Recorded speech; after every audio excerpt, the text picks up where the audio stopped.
Chairman Gowdy, members of the committee, thank you for the opportunity to speak before you today. I am a single parent of two. I have a 15-year-old daughter who is and has been a recipient of the Opportunity Scholarship for 6 years.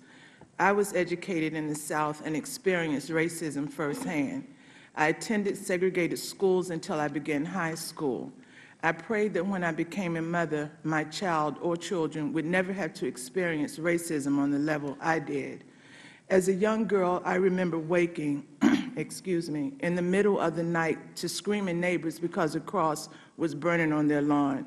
I also have memories of being told that I could not use the restroom in public buildings while shopping with my mother because I was not the appropriate skin color. Watching the Ku Klux Klan parading in our neighborhood just because they could. The list goes on. But in spite of all the racial negativity surrounding me, I vowed that I would not let it hamper my growth, and that when I did have children, I would provide the best I could and that they would have the best education possible. In spite of all my efforts, my daughter now faces another form of segregation. To segregate her from attending a school of my choice and that is best suited for her just because some politicians feel that my child and many others who are currently recipients of the Opportunity Scholarship do not deserve the quality education their children receive. Why?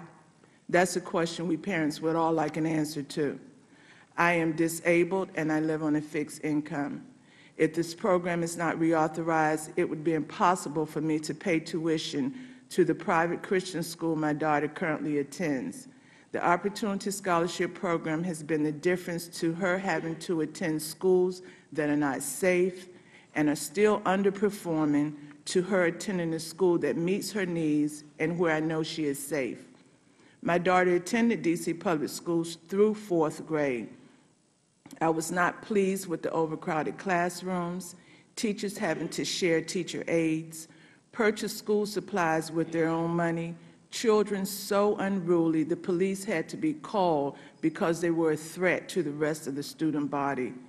During her 4th grade year, I had taken as much as I could. She was struggling in math, and her teacher was not willing to do anything outside of her plan to help my daughter. We went back and forth, with her teacher accusing me of trying to run her classroom. She blatantly told me that if my daughter did not get it, then she was sorry. I agreed with her that she was sorry if she was not willing to do what she was there for, to educate the students in her charge. I was determined I would not allow the school system to fail my child, and I knew that if she continued in the D.C. public school system, that would surely be the case. The school she attended was an underperforming school, as were most of the schools in my ward.